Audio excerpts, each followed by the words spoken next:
السلام علیکم فرینڈز آج ہم دی بیسٹ ناول کی لاسٹ ایپیسوڈ ریڈ کرنے جا رہے ہیں، تو کمنٹ کر کے ضرور بتائیے گا ایپیسوڈ کیسی تھی، اور نیکسٹ ناول بھی بتائیے گا کہ کون سا اس کے بعد ریڈ کروں۔ تو ہم اپنا ٹائم ویسٹ کے بنا ایپیسوڈ سٹارٹ کرتے ہیں۔ اس نے ایک نظر گھور کر آریان کو دیکھا۔ دل تو چاہ رہا تھا کہ جس طرح عائشہ کے تھپڑ سے اس کا گال گرم ہو چکا ہے، ایسا ہی ایک جھاپڑ وہ آریان کے منہ پر بھی لگا دی، لیکن اس وقت زیادہ ضروری عائشہ کو منانا تھا، جس نے اس کی عزت کا فلودہ بنا دیا تھا۔ اس کے سارے ارمان چکنا چور ہو گئے تھے۔ وہ جو سوچ رہا تھا کہ عائشہ اس کے ایک اشارے پر بیٹھی ہے، اس کی ساری غلط فہمیاں دور ہو چکی تھی۔ عائشہ، تم میرے ساتھ ایسے کیسے کر سکتی ہو؟ چٹاخ! اس کے الفاظ ابھی منہ پہ تھے کہ عائشہ کا ہاتھ ایک بار پھر سے اٹھا، اور اس بار اس کا گال گرم ہونے کے ساتھ ساتھ لال بھی ہو چکا تھا۔ بس بہت ہوا، میں تمہیں پرپوز کرنے آیا تھا، اپنے گال کا پوسٹ مارٹم کروانے نہیں۔ آریان کی بتیسی دیکھتا ہوا وہ اچھا خاصا بگڑا۔ پرپوز کی ایسی کی تیسی، تمہیں پرپوز کرواتی ہوں۔ وہ اپنا جوتا نکالتے ہوئے اس کی بات کاٹ گئی۔ اب ہوٹل کا نظارہ کچھ ایسا تھا کہ عائشہ تاہ کے پیچھے اور تاہ آگے آگے اس سے بچنے کے لیے بھاگ رہا تھا۔ آریان کہکے پر کہکے لگا رہا تھا۔ جان کے چہرے پر مسکراہٹ تھی، جبکہ جانا اور عریشہ اپنی سہیلی کی بیوقوفی پر پریشان ہوئی۔ عریشہ کو آریان کا یوں منہ پھاڑ کر ہنسنا بالکل اچھا نہیں لگا تھا، اسی لیے آریان کا بازو پکڑ کر اسے زور سے چٹکی کاٹی۔ آریان اپنا بازو سہلاتے ہوئے اسے گور کر دیکھنے لگا۔ شاید وہ اسے ضرورت سے زیادہ معصوم سمجھے ہوئے تھا، کیونکہ سہیلیوں کے سامنے تو اکثر وہ بھی شیرنی بن جاتی تھی۔ اب وہ اشارے سے کہہ رہی تھی کہ کیوں آپ عائشہ کی بیوقوفی میں اس کا ساتھ دے رہے ہیں۔ اسے سمجھائیں کہ وہ اپنی بیوقوفی چھوڑے، اسے ایسے چاہنے والا روز روز نہیں ملتا، اور اس کی بات سے جانا بھی 100% ایگری کرتی تھی۔ وہ تو یہ سوچ کر بہت خوش تھی کہ تا بالکل ٹھیک ہے اور آج شام عائشہ کو پرپوز کرنے والا ہے۔ یہ بات اس کے لیے اتنی بڑی خوشخبری تھی کہ اس کی سہیلی کی زندگی میں خوشیاں آ جائیں گی، لیکن یہاں تو الٹا ہی ہو چکا تھا۔ عائشہ کا تو مانو دماغ خراب ہو گیا تھا۔ عریشہ، جانا، جان اور آریان صبح سے اس جگہ کو سجا رہے تھے تاکہ ان کی یہ پہلی ڈیٹ بہت اچھی رہے، لیکن عائشہ نے تو اس کا بیڑا غرق کر دیا تھا۔ اب بھی وہ تا کے پیچھے بھاگتے ہوئے ساری لائٹس کا ستیہ ناش کر چکی تھی، اور وہ پھول جو اس نے عائشہ کو راستے میں سجائے تھے ان کا تو بیڑا غرق ہو چکا تھا، اور ابھی تک عائشہ اس کے پیچھے اپنا جوتا لے کر بھاگ رہی تھی۔ نہ جانے کتنی بار تو اس کا جوتا تا کا کندھا شہید کر چکا تھا۔ میں بتا رہا ہوں عائشہ، شادی کے بعد میں تمہیں کبھی ہیل نہیں پہننے دوں گا۔ وہ اس کے ہاتھوں مار کھاتا دھمکی پر اتر آیا۔ تم روکو گے مجھے میری پسند کے جوتے پہننے سے؟ تمہیں ساتھ لے کر جایا کروں گی دکان پر، اور جو سب سے زیادہ تمہارے سر پر سوراخ کرے گا وہ لے کر آیا کروں گی۔ اس کے دھمکی کو نظر انداز کرتے الٹا اس کو دھمکی دینے لگی۔ مطلب شادی تو کرو گی نا؟ وہ اپنے مطلب کی بات پر اتر آیا۔ شکل دیکھی ہے اپنی، بندر جیسی؟ مجھے کسی بندر سے شادی نہیں کرنی، میری طرف سے انکار سمجھو۔ وہ جوتا زمین پر پھینک کر اسے بری طرح جھنڈی دکھا گیا۔ ایسے کیسے انکار سمجھوں؟ کتنا خرچہ ہوا ہے میرا اس ہوٹل پہ، یہ لائٹنگ لگائی ہے، میرے مہینے کی تنخواہ سے زیادہ لگ گیا ہے، اور اگر انکار ہی کرنا ہے تو ابھی نکالو میرے سارے خرچے کے پیسے۔ اس کی بات پر جہاں عائشہ کا منہ کھل گیا، وہیں آریان کے کہکے میں بے ساختہ بریک لگی تھی۔ وہ اس سے اس کی بات کی امید نہیں رکھتا تھا۔ ہاں پتہ ہے مجھے، بھیک مانگی ہی اوقات ہے تمہاری۔ اس بندے سے ابھی سے میری کافی کا خرچہ نہیں اٹھایا جاتا تو شادی کے بعد ہاک اٹھائے گا؟ وہ غصے سے کہتے ہوئے اپنی جیب سے پیسے نکالنے لگی، اور اب وہ اس کے منہ پر بھی مار چکی تھی، اور تا نے بشرموں کی طرح سارے پیسے گنے اور پھر بولا، یہ تو صرف 2000 ہیں، میرے 22.5 لگے ہیں، دے دوں گی تمہارے پیسے۔ لے کر بھاگ نہیں رہی، وہ پیر پٹکتے غصے سے بولی۔ اچھا چھوڑو یہ سارے حساب کتاب، ہم شادی کے بعد کریں گے، فی الحال مجھے یہ بتاؤ کہ تمہیں مجھے زندہ دیکھ کر خوشی ہوئی ہے یا نہیں؟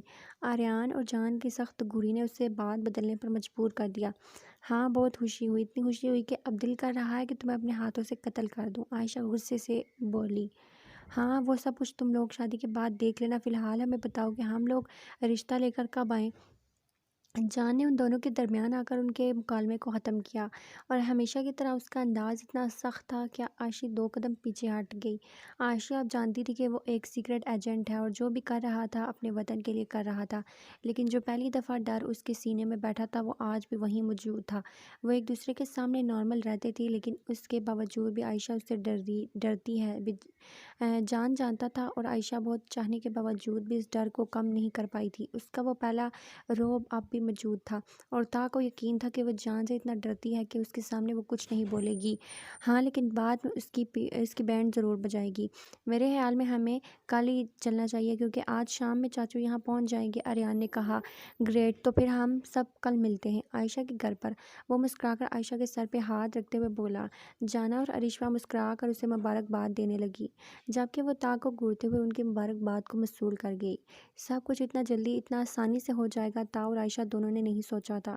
معید چاچو نے آ کر نہ صرف رشتہ پکا کیا تھا بلکہ عائشہ کے ہاتھ میں کے نام کی انگوٹھی بھی پہنا چکے تھے۔ عائشہ جو اندر سے بے حد خوش تھی، اوپر سے بہت ڈرامے کر رہی تھی، اور اس کے یہی سارے ڈرامے بالکل نظر انداز کیے ہوئے جیسے اس کے روٹھنے یا ناراض ہونے سے کوئی فرق ہی نہیں پڑتا۔ لیکن عائشہ نے بھی قسم کھا رکھی تھی شادی کے بعد وہ اس کے ساتھ وہ کرے گی جو اس نے کبھی خواب میں بھی نہیں سوچا ہوگا۔ وہ اس کی زندگی حرام کرنے کی پوری پلاننگ کر چکی تھی۔ جتنا اس نے اسے ستایا تھا، عائشہ اتنی آسانی سے ہرگز معاف کرنے والی نہیں تھی۔ منگنی کی رسم ادا ہوئی اور ساتھ ہی جمعہ کے دن دونوں کا نکاح بھی رکھ دیا گیا۔ ماما کی تو مانو خوشی کی کوئی انتہا نہ تھی، وہ تو بس اپنی بیٹے کو ہنسی خوشی بستے دیکھنا چاہتی تھی۔ جہاں اس جمعہ ان دونوں کے نکاح کی تیاری شروع ہوئی تھی، وہیں ہفتے کے دن رضی اور آئمہ کے نکاح کی بھی خبری آ چکی تھی، اور ان دونوں ارشفا آریان کے ساتھ ساتھ اپنی اور اس کی شاپنگ کروا رہی تھی۔ وہ اور آریان ہمیشہ کی طرح اس کی پسند کی ہوئی ہر چیز پر یس بولتا، ساری دنیا اس کے قدموں میں ڈھیر کرنے کے لیے ہر وقت تیار تھا، جبکہ جان اور جانا بھی ان دونوں کو صرف اور صرف شاپنگ پر فوکس کر رہے تھے۔ وہ دونوں آج جان، آج تو میرا برتھ ڈے نہیں ہے، تم نے میرے آنکھوں پر پٹی کیوں باندھی ہے؟ وہ اس کے ساتھ ساتھ چلتی گھر کے اندر داخل ہوئی۔ اس کا ایک ہاتھ جان نے مضبوطی سے اپنے ہاتھ میں تھاما ہوا تھا، جبکہ اس کی آنکھوں پر پٹی بندھی تھی۔ جان اسے کوئی سرپرائز دینے والا تھا۔ اس نے گھر کے اندر قدم رکھا اور اسے اپنے ساتھ ساتھ ایک جگہ پر لے گیا، یقیناً وہ اس کے گھر کا سٹنگ ایریا تھا۔ جانا نے ایک اندازے سے سوچا، اور پھر آہستہ سے جان نے اس کی آنکھوں سے پٹی کھول دی۔ جانا ان تینوں کو اپنے سامنے دیکھ کر واقعی سرپرائز ہو گئی تھی، اور آگے بڑھنے کے بجائے جان کو حیرت سے دیکھنے لگی، جو مسکرا کر اسے ان کے پاس جانے کا اشارہ کر رہا تھا۔ جانا، اپنے بھائیوں سے نہیں ملو گی؟ یاور نے آگے بڑھتے ہوئے اپنے بازو پھیلائے۔ میں جانتا ہوں جانا، تم مجھ سے جب بھی ملی ہو بابا کے ہوتے ہوئے ملی ہو، لیکن یقین کرو بابا کے سارے کالے کاموں میں ان کے ساتھ نہیں تھا، بلکہ میں نے تو جان کی مدد کی ہے۔ میں نے اسے بتایا ہے کہ اس شخص نے ہماری ماں کو کس سے بے دردی سے قتل کیا تھا۔ یاسر نے آگے بڑھتے ہوئے اس کے سر پر ہاتھ رکھا۔ یاور ان کے بارے میں تو کچھ نہیں جانتا تھا، سوائے اس کے کہ ایک دن اپنے بابا سے لڑائی کر کے وہ گھر چھوڑ کر چلا گیا تھا، اور اس کے بعد کبھی پلٹ کر واپس نہیں آیا، جبکہ یاسر اکبر کے سارے کالے کارناموں کے بارے میں جانتے ہوئے بھی خاموش تھا۔ جان نے اسے بہت بار وارن کیا تھا کہ اپنے باپ کا ساتھ دینے کے بجائے اپنے ملک کا ساتھ دے، اور پھر اس نے ایسا ہی کیا، جبکہ ولی ان دونوں کو دیکھ رہا تھا۔ اپنے ماں باپ کو کھونے کے بعد اب یہ بھائی ہی اس کا سہارا تھے، لیکن آج اتفاق سے اسے یہ پتہ چلا تھا کہ ان کی ایک بہن بھی ہے۔ جان نے اس کے کندھے پہ ہاتھ رکھتے ہوئے یاسر اور یاور کا ساتھ دیا۔ جانا، ہم بہت برے بھائی ہیں، بہت چاہنے کے باوجود بھی ہم تمہارے لیے کچھ نہیں کر سکے۔ بابا نے تو تمہیں مجھ سے چھپا کر رکھا تھا۔ یاور نے اپنے باپ کی بے حسی کا بتایا، اور میں جانتا بھی تھا کہ تم کہاں ہو، کیسی ہو، لیکن پھر بھی بابا مجھے تم سے ملنے کی اجازت نہیں دیتے تھے۔ بابا نے میرے ہاتھ باندھ رکھے تھے۔ جانا، میں بہت چاہنے کے باوجود بھی تم تک نہیں آ سکا۔ یاسر نے اس کی آنکھوں سے آنسو صاف کرتے ہوئے اسے اپنے سینے سے لگایا۔ اتنے برسوں کے بعد اپنے اپنوں سے مل کر جانا بھی پھوٹ پھوٹ کر رونے لگی، جبکہ جان اسے ان دونوں کے پاس چھوڑتا خود ولی کے پاس آ رکا تھا۔ کیا ہوا، تمہیں جانا پسند نہیں آئی کیا؟ وہ اس کے سامنے بیٹھا ہوا پوچھنے لگا۔ بیوٹیفل تو ہے، بٹ روتی بہت ہے، اس نے ناک چڑھا کر کہا، جبکہ یاسر ہنستے ہوئے اسے دیکھنے لگا۔ جب بہنیں روتی ہیں تو بھائیوں کا فرض بنتا ہے کہ وہ چپ کروائیں، نہ کہ کھڑے ہو کر نظارہ دیکھیں۔ یاسر کے کہنے پر وہ آہستہ آہستہ قدم اٹھاتا جانا کے پاس آیا۔ مجھے بہتی ناک والی بہن نہیں چاہیے، وہ منہ بنا کر کہتا جانا کو اپنے ناک پر ہاتھ رکھنے پر مجبور کر گیا، اور اس کی اشارت پر سب لوگ ہنسنے لگے، جبکہ جانا نے بنا اس کے نخروں کی پرواہ کیے اسے خود میں بیچ لیا۔ اس نے کمرہ عروسی میں قدم رکھا تو وہ سامنے ہی کرسی پر ٹانگ رکھے بیٹھی تھی، چہرے پر کسی قسم کی کوئی شرم و حیا نہیں تھی۔ عائشہ تم میرے ساتھ ٹھیک نہیں کر سکتی۔ ٹھیک ہے، میں نے تمہیں نخرے دکھائے، تمہارے پرپوزل کو قبول نہیں کیا، تم میرے لیے پاگل تھی، میرے ایک اشارے پر بیٹھی تھی، لیکن میں نے تمہیں بالکل بہاؤ نہیں دیا، بس بہت اڑ لیا آسمانوں پہ، یہ اب زمین پر آ جاؤ۔ عائشہ نے بریک لگائی۔ تو کیا میں ٹھیک نہیں کہہ رہا ہوں؟ کیا تم نہیں تھی میرے پیچھے پاگل؟ کیا تم میرے لیے کچھ بھی کرنے کو تیار نہیں تھی؟ کیا تم 4 راتیں میرے گھر کے باہر نہیں رکی؟ ہاں، میں نے یہ سب کچھ کیا، لیکن بدلے میں تم نے کیا کیا؟ مجھے دھوکہ دیا، مجھ سے جھوٹ بولا، میرے سامنے مرنے کا ڈرامہ کیا، مجھ سے محبت کرتے ہوئے بھی تم نے مجھ سے منہ پھیر لیا۔ تم جانتے ہو اس دن میں کتنا روئی، اپنے آپ کو کتنا نیچے گرا ہوا محسوس کیا۔ تم میری محبت کو ٹھکرا کر چلے گئے۔ عائشہ، میری ذمہ داریوں نے میرے ہاتھ باندھے ہوئے تھے، میں تمہیں ایک بہت خوبصورت حسین زندگی دینا چاہتا تھا، لیکن میں اپنے آپ کو اس قابل نہیں سمجھتا تھا، مجھے لگتا تھا کہ یہ ساری خوشیاں میرے لیے نہیں ہیں۔ لیکن اس دن تمہیں وہاں چھوڑ کر جب میں اندر گیا تب میری یہی سوچ تھی کہ میں نے بہت بڑی غلطی کر دی اور میں وہاں بم فٹ کرنے کے بعد واپس آنے والا تھا، لیکن میں اسی کا شکار ہو گیا۔ اس سے پہلے کہ میں مین گیٹ تک جاتا، ٹائم ٹھیک سے سیٹ نہ ہونے کی وجہ سے پہلے ہی بلاسٹ ہو گیا۔ وہ تو شکر ہے کہ میں نے بم بیسمنٹ میں سیٹ کیا تھا، کیونکہ ان لوگوں کا سارا گینگ نیچے بیسمنٹ میں اپنا کام کر رہا تھا، اس لیے میں نے وہیں پر سیٹنگ کر دی تھی، اور یقین کرو میں واپس باہر تمہارے پاس آنے والا تھا۔ میں خود تھک چکا تھا ان سب چیزوں سے، میں تم سے اپنی محبت کا اظہار کرنا چاہتا تھا۔ میں جانتا ہوں میں نے تمہارے ساتھ بہت برا سلوک کیا، لیکن میں پھر بھی سوائے معافی مانگنے کے اور کچھ نہیں کر سکتا۔ تم چاہو تو ساری زندگی مجھ سے انتقام لیتی رہنا، پلیز مجھے معاف کر دو، پلیز۔ وہ دونوں کان پکڑے اس کے سامنے زمین پر بیٹھا معافی مانگنے لگا، اور عائشہ جو اس سے بہت سارا ستانے کا ارادہ رکھتی تھی اس کے انداز کے سامنے ہار گئی۔ وہ بہت کوشش کے بعد بھی اپنی مسکراہٹ کو چھپا نہیں پائی تھی۔ تم بہت برے ہو میں تمہیں کبھی معاف نہیں کروں گی، میں تمہیں ساری زندگی ستاتی رہوں گی۔ وہ اس کے ہاتھ تھامے اسے کھڑا کرتے ہوئے کہنے لگی، جبکہ کو تو بس موقع چاہیے تھا، وہ اس کا وہی ہاتھ کھینچ کر اپنے قریب کرتے ہوئے اسے اپنے ساتھ لگا چکا تھا۔ تم ساری زندگی مجھے ستاتی رہنا، تمہارا ہر انداز سر آنکھوں پر۔ وہ اس کا چہرہ اپنے ہاتھوں میں لیے اس کے ایک ایک نقش کو چھو رہا تھا، اپنی محبت کا یقین دلانے لگا، جبکہ عائشہ بھی ہار مانتے ہوئے اس کی باہوں میں سما چکی تھی۔ وہ آہستہ سے قدم اٹھاتا گھر کے اندر داخل ہوا۔ اس نے ریشما کو ڈھونڈا تو وہ ہمیشہ کی طرح کچن میں نظر آئی۔ آج بہت عرصے کے بعد اس نے بلو کلر پہنا تھا، اور ہمیشہ کی طرح اس کلر میں آریان کا دل دھڑکنے لگا۔ وہ آہستہ آہستہ قدم اٹھاتا بالکل اس کے پاس آ رکا۔ شاید گرمی بہت زیادہ ہو رہی تھی، تبھی تو ریشما کی گردن پر پسینے کے ننھے قطرے تھے۔ اس نے غیر مخصوص انداز میں اس کی گردن پر ہلکی سی پھونک ماری۔ وہ گھبرا کر پیچھے ہٹنے لگی، لیکن اس سے پہلے آریان نے اسے اپنی باہوں میں قید کر لیا۔ کتنی بار کہا ہے اس طرح سے گھبرایا مت کرو، میرے علاوہ کوئی نہیں کر سکتا ایسی گستاخی۔ اس کی گردن پہ لاب رکھتا وہ اس کا دل دھڑکانے لگا۔ وہ کل ہی گھر سے واپس آئی تھی، دائی امی نے اس سے معافی مانگی تھی، اور ان کا رو رو کر معافی مانگنا ریشما کی آنکھیں بھی نم کر گیا۔ اس نے اپنے دل کی تمام گہرائیوں سے ان کی ساری غلطیاں اور زیادتیاں معاف کر دی تھی۔ جبکہ آریان شادی ختم ہونے سے پہلے گھر واپس آ گیا تھا، اسے بہت سارے کام تھے، لیکن آئمہ اور زائمہ ریشما کو روک لیا تھا، جس پر وہ پریشان ہو گئی تھی، کیونکہ وہ جانتی تھی کہ آریان کو یہ پسند نہیں ہے، لیکن پھر آریان نے اس کی خوشی کی خاطر اسے وہاں رکنے کی اجازت دے دی۔ کل وہ کافی تھکا ہوا گھر واپس آیا تھا، اسے دیکھ کر اس کا موڈ کافی بہتر ہو گیا، لیکن اتنے لمبے سفر میں ریشما کی تھکاوٹ کو محسوس کرتے ہوئے وہ اپنے دل کی خواہشات کو دل میں ہی دبا گیا۔ لیکن آج ایسا نہیں تھا، اب تو وہ اپنی تمام تر تھکاوٹ اس کے وجود سے مٹانا چاہتا تھا، اسی لیے بنا اس کی بوکھلاہٹ اور گھبراہٹ کی پرواہ کیے دیوانہ وار اس پر اپنی محبت برساتا، اسے بھرپور چومتا، اپنی محبت میں شرم آنے پر مجبور کر گیا۔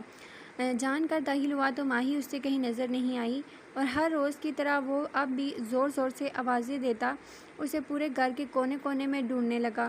ماہی، اگر تم مجھے بیڈ روم میں ملی نا تو اپنی خیر منا لینا، وہ شرارتی انداز میں کہتا بیڈ روم میں قدم رکھ چکا تھا، اور کمرے میں آتے ہی وہ پردے کے پیچھے اس کے پیر بھی دیکھ چکا تھا، لیکن اس سے پہلے کہ وہ اس کی طرف قدم بڑھا رہا تھا، بیڈ پر پھولوں کے ساتھ ایک چھوٹا سا پیپر نظر آیا، جس پر باقاعدہ اس کا نام بھی لکھا تھا، اور وہ بھی جانا کی طرف سے۔ اس کے چہرے پر خوبصورت سی مسکراہٹ آئی۔ میری بیوی نے مجھے لو لیٹر لکھا ہے۔ وہ مسکراتے ہوئے بیڈ سے اس کاغذ کو اٹھا چکا تھا۔ جانا کی شرمیلی ہنسی اس کے کانوں میں گونجی تھی اور اب وہ اس کاغذ کو کھول کر آہستہ آہستہ پڑھنے لگا۔ یہ کسی ہسپتال کی رپورٹ تھی۔ اس نے محسوس کیا کہ جانا آہستہ آہستہ چلتی اس کے بالکل پاس آ رہی ہے۔ وہ یقینی سے اس پیپر کو ہاتھ میں پکڑے جانا کی جانب دیکھنے لگا۔ ماہی کیا یہ سچ ہے؟ وہ بے یقینی کی کیفیت میں تھا۔ ماہی نے شرماتے ہوئے ہاں میں سر ہلایا۔ میں باپ بننے والا ہوں، تم ماں بننے والی ہو۔ ہمارے گھر ایک چھوٹا سا بیبی آنے والا ہے۔ ماہی میرا بچہ میرے وجود کا حصہ۔ خوشی کے مارے جان سے اپنے جذبات لفظوں میں بیان نہیں ہو رہے تھے۔ اس نے بے اختیار ہی جانا کو خود میں بیچ لیا۔ ماہی میں بہت خوش ہوں، بہت زیادہ۔ میرا بچہ اس دنیا میں آنے والا ہے۔ میں اس کا نام ابراہیم رکھوں گا، اپنے بابا کے نام پر۔ وہ میرا بچہ ہوگا، میں اسے بہت پیار دوں گا اور انشاءاللہ میں اسے اپنے ملک سے محبت کرنا سکھاؤں گا۔ میرا بچہ یہاں نہیں ہوگا، میرا بچہ میرے ملک میں ہوگا۔ میں اسے ایک ایسا انسان بناؤں گا جو اپنے ملک کے لیے کچھ بھی کرے گا۔ جان اپنے جذبات کا اظہار کرتے ہوئے اسے خود سے لگا کسی اور ہی دنیا میں کھو چکا تھا، جبکہ جان اس کے سینے پر سر رکھے اس کی ہر لفظ پر انشاءاللہ کہہ رہی تھی۔ جانا انتہا کی خوش تھی۔ وہ بھی جان سے یہی بات کرنا چاہتی تھی کہ ان کا بچہ ایک غیر ملک میں پیدا نہیں ہوگا، بلکہ وہ اپنے بچے کو اپنے ملک میں لے کر جائیں گے تاکہ وہ وہاں اسے دنیا میں آنے پر ویلکم کر سکیں۔ 5 سال بعد زندگی بدل چکی تھی، بہت کچھ بدل چکا تھا۔ وہ تینوں ایک بار پھر سے پاکستان آ چکے تھے۔ یہاں سب سے اپنا آپ، اپنی پہچان چھپا چکے تھے۔ تا دنیا کی نظروں میں ایک کیفے چلاتا تھا جس میں عائشہ اس کی مدد کرتی تھی، جبکہ اس کے دشمن زیرک اس کا بس ایک ہی کام تھا، اس کا ہر کام بگاڑنا۔ وہ 2.5 سال کا ہو چکا تھا اور اتنا ہی فیشنیبل تھا جتنے کہ اس کی ماں تا کو سمجھ نہیں آتا تھا اس کی ماں کے خرچے زیادہ تھے یا پھر اس کے بیٹے کے۔ عائشہ نے تو اس سے وہ بدلے نکالے تھے جو وہ ساری زندگی نہ بھلاتا۔ ہاں، اس نے سچ میں ہی اس کی زندگی کا بیڑا غرق کر دیا تھا۔ اپنی ساری جائیداد وہ اپنی ماں کے نام کر کے دبئی سے پاکستان آئے گی، اور ویسے بھی جو جائیداد خان نے اس کے نام کی تھی اس پر وہ اپنا کوئی حق نہیں سمجھتی تھی۔ یہاں آ کر اس نے تا کا وہ حال کیا کہ تا کو لگا کہ اپنی جاب چھوڑ کر اب چوری ڈاکے والے کام کرنے پڑیں گے۔ لیکن پھر عائشہ نے ہی اسے آئیڈیا دیا کہ کیوں نہ وہ دونوں مل کر کیفے اوپن کریں۔ جان اور اریان کے لحاظ سے بھی یہ ایک بہت اچھا آئیڈیا تھا، کیونکہ یہ ان کے لیے بہت اچھا طریقہ تھا اپنی پہچان کو چھپا کر رکھنے کا۔ دنیا کے سامنے وہ ایک کیفے میں کام کرنے والا عام سا انسان تھا جس کی ایک فیملی تھی، ایک چھوٹا سا بچہ تھا۔ اس نے کیفے میں قدم رکھا تو سامنے عائشہ کاؤنٹر پر کھڑی تھی، جس کے ساتھ چھوٹے سے بینچ پر وہ آرام سے بیٹھا ہوا تھا۔ اسے یقین تھا یہ طوفان سے پہلے والی خاموشی ہے، ورنہ اس کا لاڈلا آرام سے بیٹھ جائے ایسا تو ممکن نہیں تھا۔ کیا ہوا زیرک، تم اس طرح سے کیوں بیٹھے ہو؟ دیکھو یہ شریف تم پر بالکل سوٹ نہیں کرتی۔ وہ اس کے دونوں گال چومتا ہوا محبت سے بولا۔ ماما گندی ہیں، ڈانٹا مجھے۔ وہ ماں کو گھورتے ہوئے منہ پھلا کر شکایت کرنے لگا۔ کیوں ڈانٹا میرے بیٹے کو؟ وہ عائشہ کو گھورتے ہوئے پوچھنے لگا۔ اب بیٹے کے سامنے اپنا تھوڑا بہت روب تو جمانا ہی تھا، کیونکہ تمہارے بیٹے نے تمہارے جیسے چھچورے کام شروع کر دیے ہیں۔ ایک لڑکی یہاں سے گزری، اس کو کہتا، ڈارلنگ آپ کتنے خوبصورت ہیں، میرے ساتھ ڈیٹ پر چلیں گی؟ وہ تو شکر ہے کہ اس لڑکی کو اس کی بات سمجھ میں نہیں آئی، ورنہ یقیناً یہ کیفے بند کروا کر چلی جاتی۔ عائشہ نے بیٹے کا کارنامہ سنایا۔ تا کو بھی اپنے 2.5 سالہ بیٹے سے ایسی امید تو ہرگز نہیں تھی، لیکن عائشہ نے کہا تھا تمہارے جیسے چھچورے کام شروع کر دیے ہیں۔ دیکھو یہ میرا بیٹا ہے، مجھے دیکھ کر ہی سیکھے گا، لیکن میں چھچورے جو بھی کام کرتا ہوں اپنی بیوی کے ساتھ کرتا ہوں، اور اگر میرا بیٹا تمہارے لیے بہو ڈھونڈ رہا ہے تو اس میں غلط کیا ہے؟ تم بھی پسند کر لو، آخر 15-20 سال میں اس کی بھی شادی کرنی ہے۔ تا ڈھیٹ پن سے کہتا زیر کو اٹھا کر اندر لے گیا۔ میری عمر کی لڑکی تھی، اب کیا میں اپنی عمر کی بہو لاؤں گی؟ وہ کہتے ہوئے اس کے پیچھے آئی۔ اس کی بات پر تا کہکا لگا کر ہنسا تھا، اور اب آپ کو اس طرح منہ پھاڑ کر ہنستے دیکھ کر زیرک بھی کھل اٹھا، جبکہ عائشہ ان دونوں کے منہ پھاڑ کر ہنسنے پر پیر پٹکتی جیسے اندر آئی تھی ویسے باہر واپس چلی گئی۔ انیشا نے آنکھ کھولی تو ہر روز کی طرح اریان کے بالکل اس کے قریب اس کے باہوں میں سو رہی تھی۔ اریان بہت نرمی سے اس کے چہرے کے ایک نقش کو چھو رہا تھا۔ وہ محبت سے اس کے گال پر جھک کر اپنے لب رکھے آہستہ اس کی گردن کی طرف آیا۔ انیشا نے آنکھیں کھولی اور ایک نظر پیچھے کی جانب دیکھا، جہاں اس کا بیٹا بڑے مزے سے بیڈ پر لیٹا ہاتھ پیر مارنے میں مصروف تھا۔ وہ فی الحال صرف 4 ماہ کا تھا۔ اریان نے اس کی نظروں کا تعاقب سمجھتے ہوئے اس کے ماتھے پر لب رکھے۔ بے فکر رہو، تمہارا لاڈلا پیٹ پوجا کر چکا ہے اور میری لاڈلی اسکول جا چکی ہے۔ وہ اس کے فکر مار انداز پر مسکرا کر کہنے لگا۔ اریشا کو موسمی بخار تھا، جس کی وجہ سے اریان نے اسے نہیں جگایا۔ اریشا نے مسکرا کر اس کی جانب دیکھا۔ کیسا تھا یہ شخص؟ آج بھی پہلے دن جیسا ہے، بے پناہ چاہنے والا، بے انتہا محبت کرنے والا۔ اریان کی سنگت میں گزرے یہ 5.5 سال اس نے کبھی خود کو اپنی محرومی کو محسوس نہیں کیا تھا۔ اور نہ ہی اریان نے کبھی محسوس ہونے دیا تھا۔ اس نے سچ میں اس سے محبت کی تھی اور کوئی فرق نہیں پڑتا تھا کہ وہ بول نہیں سکتی، اور یہ کمی شاید اللہ نے اس کے لیے اس لیے رکھی تھی تاکہ اس کا شوہر اسے بے پناہ محبت کرے۔